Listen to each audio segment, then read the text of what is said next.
Is this just a bunch of filthy, rotten Mormon propaganda? Or is this shoot straight, cut and dry news? You know, the Deseret News is so uniquely positioned to report stories that no other outlet in the country will, for a couple of reasons. So we openly endorse faith and family. You know, that means honeybee. It's from the Book of Mormon. Like, I love when people ask me what Deseret means. It's the Deseret News. And she's like, their reporting is really good. Their reporting is really good.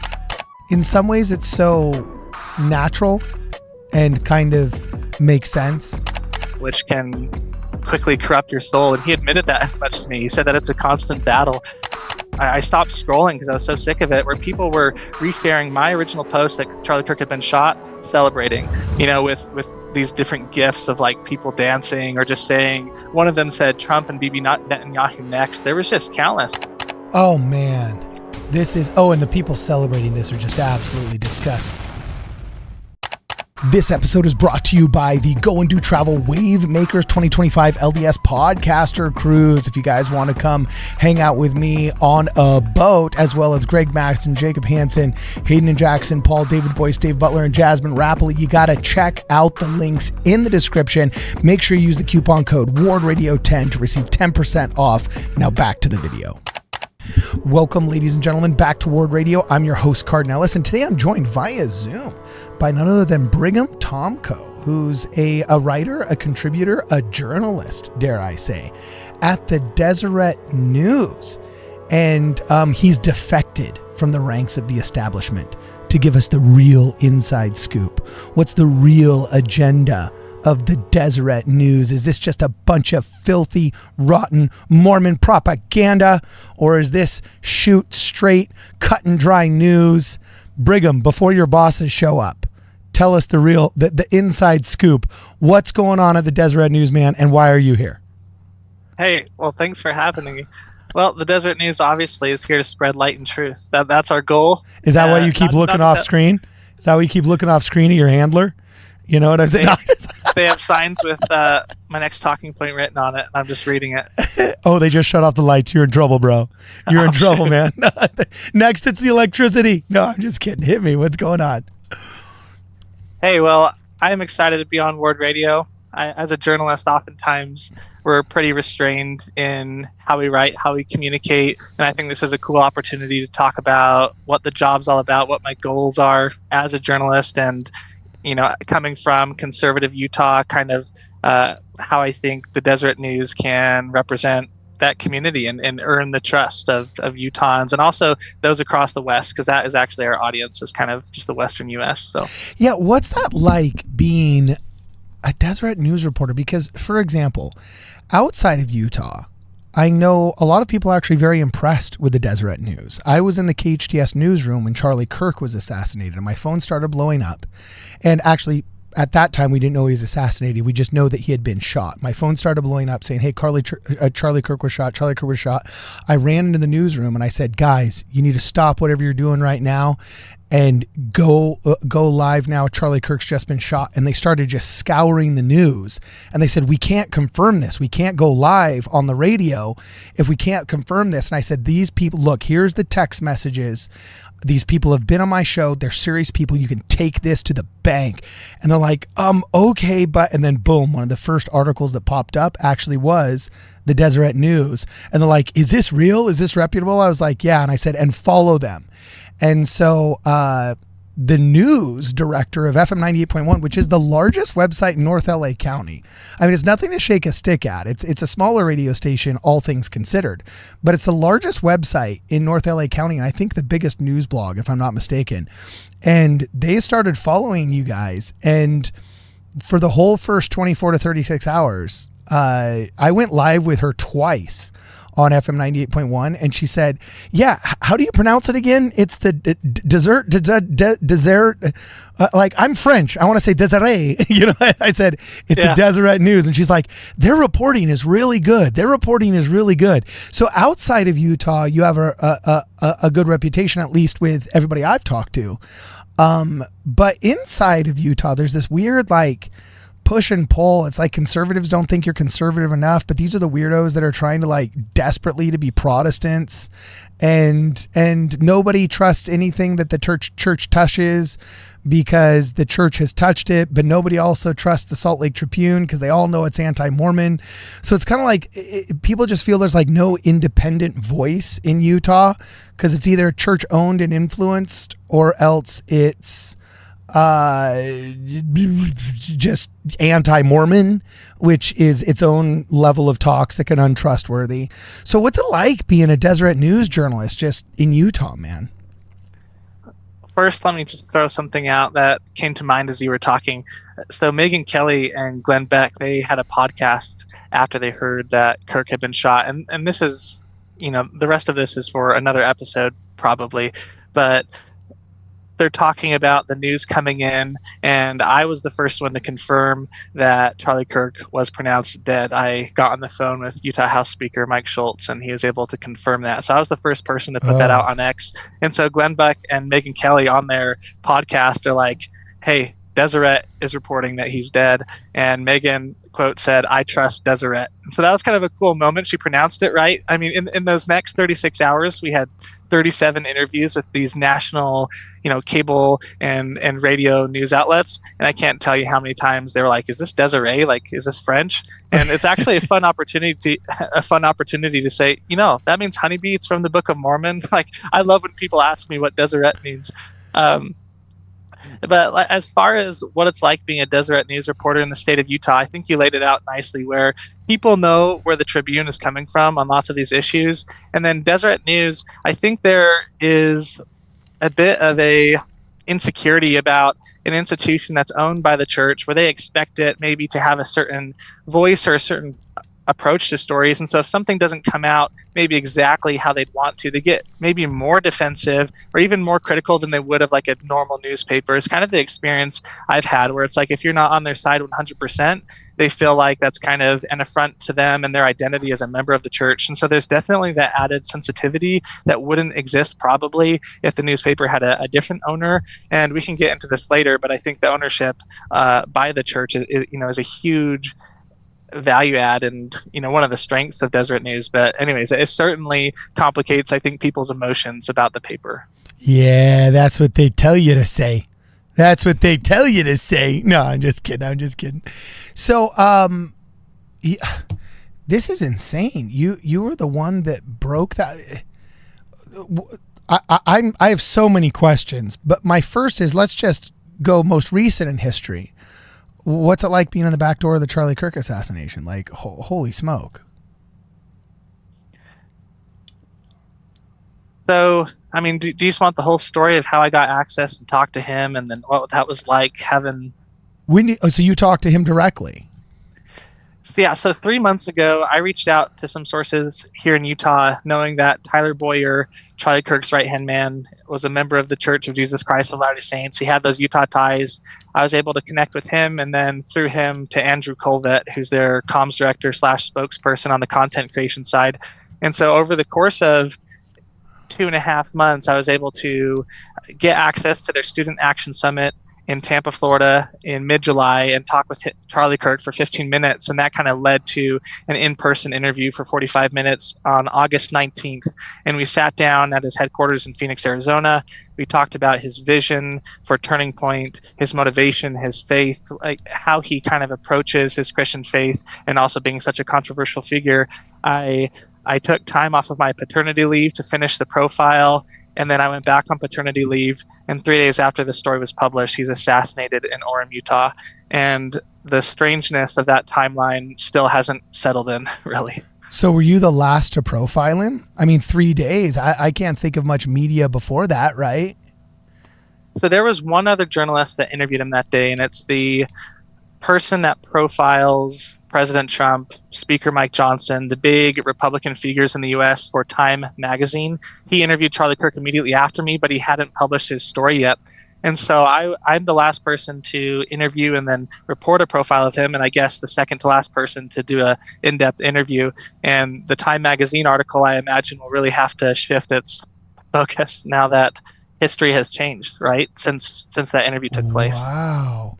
What? Well, I would have died to be a fly on the wall. What was that like? What insights can you give us? Any golden nuggets to come up with? Was it kind of just a banal boilerplate thing? How was that? The Deseret News is so uniquely positioned to report stories that no other outlet in the country will for a couple of reasons. So, not just that we're based out of the West, but we openly endorse faith and family. So, we're allowed to ask questions from that perspective that, frankly, most news outlets don't prioritize or dismiss entirely. And so, like, I was talking to Charlie Kirk about being a father, about being a Christian, and how he reconciles that with 24/7 political involvement, which can quickly corrupt your soul. And he admitted that as much to me. He said that it's a constant battle. And he talked to me about his spiritual tools and routines that he uses, whether it's reading the scriptures or praying or spending the Sabbath from Friday evening to Saturday evening completely with his family with no phone access. He does that, and he was working on a book about that. And so those are questions that no other news outlet would even care about. But because I'm writing for the Deseret News audience, I was able to get new information about this is Charlie Kirk's personal faith practice, and that's why he says it's essential for him to stay grounded amid our tumultuous political environment, which he referred to as warfare and combat and blood sport. And now looking back at these quotes that I included in that profile, like, it's just so eerie how he kind of foreshadows the, kind of the violent political environment he was wading through every day. So Wow. So this went from being what's the agenda of the Deseret News and a kind of humorous joke about the journalistic landscape of the Church of Jesus Christ of Latter-day Saints in the state of Utah to all of a sudden being a holy smoke, you were the last to profile Charlie Kirk. That's in some ways it's so natural and kind of makes sense. He was on his way to Utah, big news outlet in Utah. It's predictable, but also it's eerie, just well, what's weird about that? Let me just chime in and say this is the Salt Lake Tribune reported this piece 2 weeks before Charlie Kirk came, saying USU students created a petition. It's been signed by 1,000 people in 24 hours protesting him coming. Well, I was the first one to find out Charlie Kirk was coming to Utah, and this was before the Tribune wrote that article. I was at the headquarters getting a tour of their facility, and I just asked one of the employees, like, do you guys have a schedule for your fall American Comeback Tour? And this was before they'd posted it online, and they said, our first visit is UVU, and we're coming to USU at the end of the month. And my story was published after the Tribune piece, but that they hadn't put that on the website, and I didn't know that was going to be relevant context for the profile. I just knew that Turning Point was this hugely influential organization that I wanted to put a spotlight on for our readers. And so the story just became more and more relevant and more timely after I had already got the access, after I'd put in all the work up front just to gain their trust and to, show them that I'm a fair reporter. And then the piece is published. And let me just tell you the weirdest piece of the timing. So we print a physical edition of the newspaper for the readers who still get a newspaper. Just say you were about to say for all of the whats. What were you about to say? The but those who don't rely on social media for their news. Were you about to call them old fogies, boomers? What are you about to call them? The demographic. I don't have access to that data, so I'll pass on. But so that is printed bi-weekly. Every Wednesday and Friday we have the print newspaper. Okay. And so, like I said, my wife, she gave birth to our third son on August 27th. And so after we had published the Kirk profile, I was able to go on paternity leave. And so that Wednesday, September 10th, that morning, I'm walking through Smith's with my 4-year-old and 2-year-old, and I see the Kirk profile on the front page of the Deseret News at our local Smith's. And I was like, this is awesome. This is cool to see this story out in the wild. And so I take a picture of my boys holding the profile. This is at probably 9:30 a.m. And at 12:30 p.m., which is 7 minutes after Kirk was shot, I get a phone call from my high school buddy. He's panting. He's running away from the crowd, and he said, Charlie Kirk was just shot. And so I hop on Twitter, I post it, and that was the first tweet to go out saying he had been shot at. That post gets 18 million views within a short amount of time.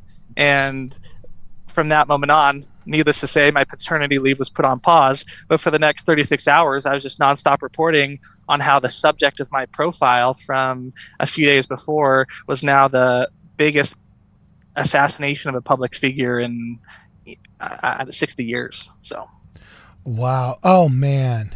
This is, oh, and the people celebrating this are just absolutely disgusting. None of that going on in the Deseret News, right? no, but Hey guys, we're going to press pause just for 1 second to remind you guys this episode is also sponsored by scripturenotes.com, the coolest way of reading your scriptures online. If you guys want a free 14-day trial, please visit scripturenotes.com. Also, mention us in the checkout for a small discount. Links will be in the description. Roll tape. this became super personal yesterday because I had heard all the anecdotes of people celebrating about Charlie Kirk's assassination, but I hadn't seen it up close. And so I started going through we used to call them quote tweets. Now it's like a quote post, I guess, on X. But the people who had shared my original post that he'd been shot at and then added their own commentary at the top. And there were just dozens and dozens. I stopped scrolling because I was so sick of it, where people were resharing my original post that Charlie Kirk had been shot, celebrating, with these different gifs of like people dancing or just saying, one of them said Trump and Bibi Netanyahu next. There was just countless. I just kept finding them. And so I felt kind of sick to my stomach that people were using my posts of me breaking the news for that purpose. And so it's real out there. Social media, it's cool for that kind of stuff.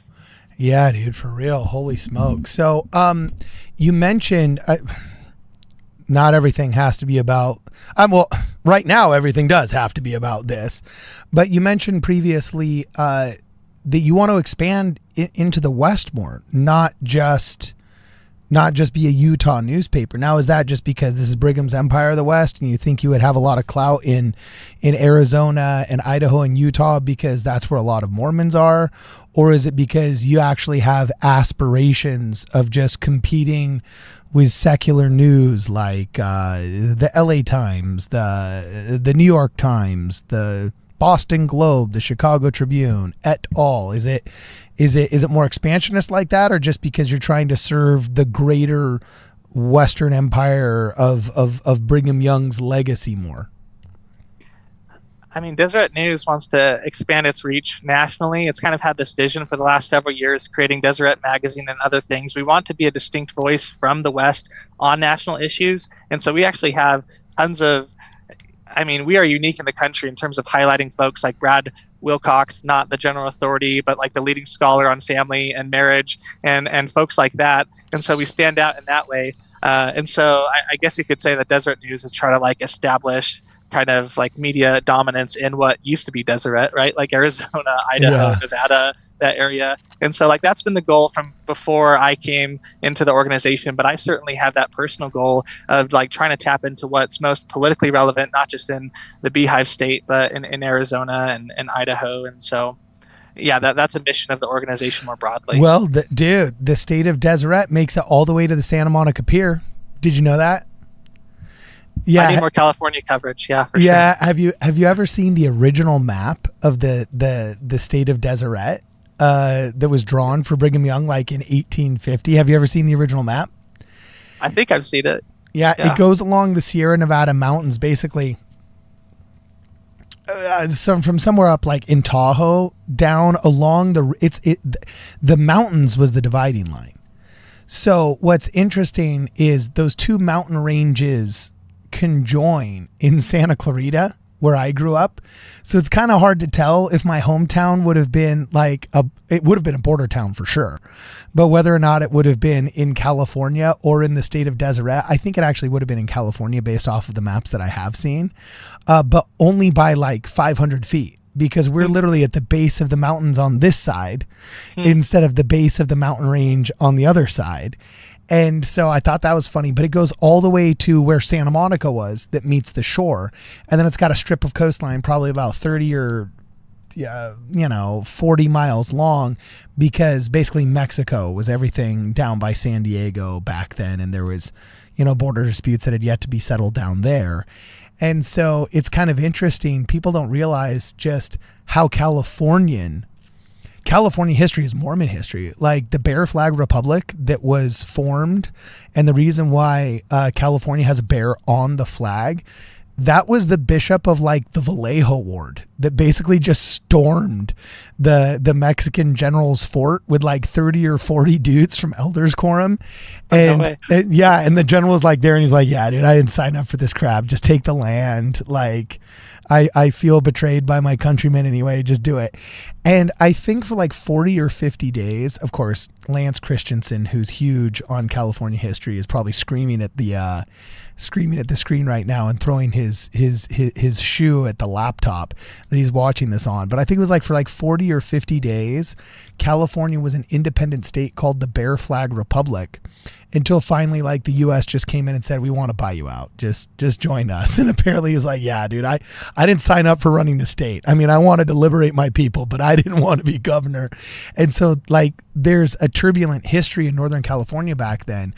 But yeah, Mormons found gold at Sutter's Mill and they mined it in secret for a while until they left. The Mormon battalion guys that left, those that followed them up couldn't keep a secret, couldn't keep their mouth shut. And so that's how the gold rush of 1849 started, was because the Mormons left. And they built the first municipal courthouse in San Diego. They cut El Cajon Pass. For anybody that's familiar with Los Angeles geography, that's a pass that is still used to this day. Like California history is Mormon history. It's just kind of forgotten because the secularists have wanted to erase it. But yeah, like Mormons settled so much out here that it's pretty absurd. I think you could actually expand into California more and have a surprisingly warmer welcome than you realize. Because also anti-Mormonism is not such a thing out here. There's woke secular anti-Mormonism, but that's more just anti-religionism, anti-Christianism. And, we're kind of like the libertarians of that world. Like the Protestants hate the Catholics, and then the atheists hate the Protestants and the Catholics, and there's these much larger groups that are going to war with each other constantly, and then when you're kind of hanging out in the middle. So I think there's actually a lot of room for growth in California. That'd be interesting. And last question before we go, what's it like being such a young reporter at Deseret News, man? Like, that's got to be a lot of fun. The access. I worked for WABC for a while, just as a travel writer for their travel show Live. I FM 98.1. I was a tour guide at NBC Universal. So it was like wild. Just when you have these monikers behind your name, the access that you all of a sudden get that is kind of undeserved is pretty incredible. Do you have any cool stories? Has it ever just blown your mind thinking, I can't believe I'm in this room right now? Yeah, I mean, that's my experience all the time. And I describe it as, like you said, kind of unearned access to these stories. And it's so cool because the reason I got into journalism, so I served a mission in Asuncion, Paraguay, and during that time I kind of just became fascinated by the fact that people could had totally different belief systems as me, but have just as good reasons for believing the way they did as I did. And I certainly didn't ascribe to any sort of like moral relativism, but it made me more curious about where people were coming from. And I got home and kind of got into politics, and that led me to journalism because of my curiosity. And so like every day I get to just talk to fascinating people and, ask questions and be curious. And also it kind of gives me an ability to be more bold than I am normally. And so, for example, last year, I just sent an email to Glenn Beck, and I was like, hey, I want to profile you. And he ended up responding, and I was able to go to his ranch in Idaho and sit down for an hour. And like, I just had this experience where we were talking about Latter-day Saints and politics and the 2024 presidential election. And, I was a 25-year-old kid, and I was like, this is a cool experience. And so anyways, I feel pretty lucky to have this job. And we talked a little bit at the beginning about the position Deseret News is within the state of Utah. I also feel like it's a pretty cool opportunity just to show Utahns one story at a time, that there is someone in news media whose agenda is not in favor or against a political ideology, or who sees their job as being an activist. Like I'm curious, and like the two things I care about are being curious and then strengthening our community as members of the Church of Jesus Christ of Latter-day Saints, and also just residents of the West. And so, like, with those two guiding lights, if I'm curious and care about truth, and then want to, improve dialogue and discussions in our community, I think that lends itself to, hopefully increasing trust in the organization and just reaching a broader audience in the West. So. Okay, what are some of the what's some of the troubles that you have to overcome? That, like, I'm sure you said, for example, that it's really kind of cool that it's a church-owned newspaper and you're the only one that can, profile family and faith openly, while that's overlooked at other or obscured at other news organizations, which is a big benefit. But, like, blessings are curses and curses are blessings. So, like, is the same thing that gives you an advantage has to come with some disadvantages. Are there any kind of, like, frustrating things you sometimes have to overcome at work in the Deseret News, or what? Like with all organizations, like I guess maybe because this doesn't exist as much, I wouldn't think, in some of the alternative media or podcast space. But in organizations like this that have been around for 175 years, this year actually it's the anniversary, like there is bureaucracy and there's lots of steps and processes, to work through it. And those checks are really helpful as a journalist, to make sure that you have, like, all these layers of editorial, like verification and just like fact checking and things like that. At the same time, as a reporter, like, you want to be quick and you want to get access. And so I think there's always, like, a tension there, but I think it's healthy. Journalism has done lots of stuff in recent years to decrease its credibility. At the same time, something that, like, legacy news media or just traditional journalistic outlets have is kind of these built-in checks and balances that are supposed to be there that, help journalists get the story right and prioritize accuracy. But, some people might hear that and kind of roll their eyes and chuckle. And I think that the reason that has, like, maybe declined in recent years is just because of the ideological, like, conformity within newsrooms. And so those checks and balances don't function if everyone in your newsroom sees the world the exact same way and they're so, echo chambered, groupthink.